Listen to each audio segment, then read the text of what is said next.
World Trade Center 7. Barry Jennings was a city housing authority worker when he and corporate counsel Michael Hess found themselves trapped inside the World Trade Center Building 7. Though later, Mr. Hess would deny he heard any explosions inside of Building 7, he was caught on film on 9/11 telling a reporter, quote, "There was an explosion, and we've been trapped on the 8th floor with smoke, thick smoke, all around us, for about an hour and a half." Jennings said he received a call shortly after the first plane hit. He made his way to WTC 7.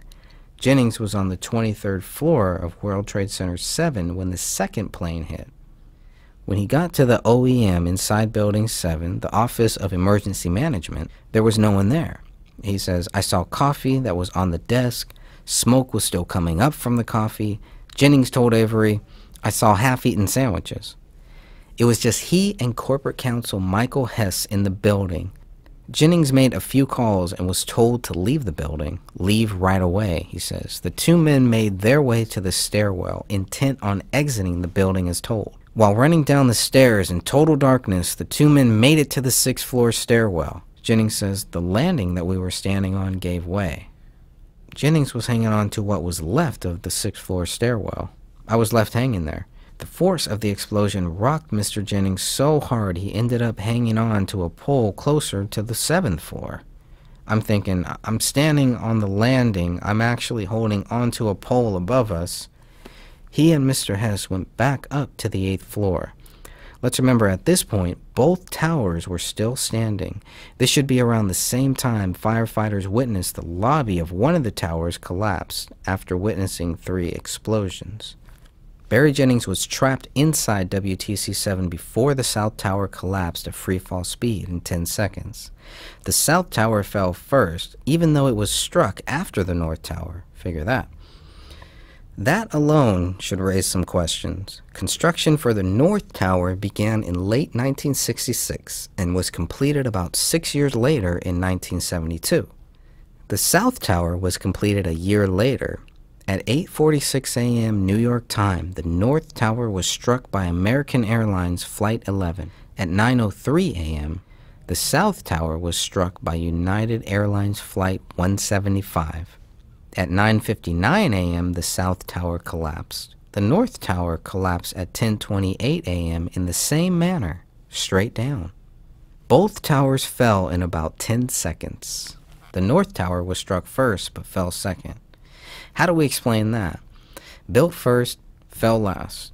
Could jet fuel alone from the planes cause a 100-floor building to collapse within an hour of impact? How does the official theory account for the multiple explosions heard on September 11th?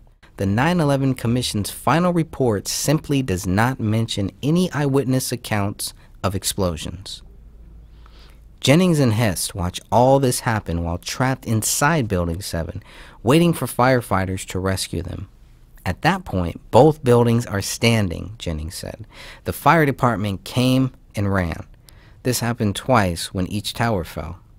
After being trapped for 7 hours inside of WTC 7, firefighters came back and rescued the two men for a third and final time. This time, Jennings and Hess were escorted out of the building to safety.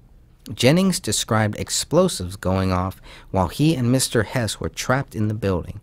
"All day on 9/11, Jennings explained. "All this time, I'm hearing explosions."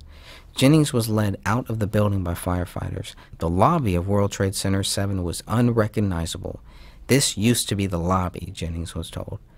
The lobby was in total ruins. What Jennings witnessed inside the lobby was horrifying and only adds to the mystery of WTC 7. As he's being led out of the building, he says, "The firefighter that took us down kept saying, 'Do not look down.' The reason Jennings was told not to look down was because," he says, "we were stepping over people, and you can feel when you're stepping over people." Before WTC 7 fell, a police officer told Jennings, "You have to run," because there were reports of more explosions. Jennings, like so many other people, did not understand why WTC 7 fell. "I know what I heard," he says. "I heard explosions." Jennings was later told that explosions he heard and the reason why WTC-7 fell was because of fuel oil tanks inside the building. "I'm an old boiler guy," Jennings told Avery. "If it were the fuel oil tanks, it would have only been one side of the building." 2 days before the release of the NIST final report on the collapse of World Trade Center 7, Barry Jennings allegedly died or went missing on August 19, 2008. Alex Jones also reported on the death of Barry Jennings, where he says, "We interviewed him for Loose Change Final Cut. He begged us, saying he'd been threatened, saying his pension had been threatened, his job had been threatened, and other threats if he didn't shut up." Reportedly, a spokesperson for the New York Housing Authority confirmed that Jennings passed away on August 19, 2008, just days before NIST released its WTC-7 report to the public.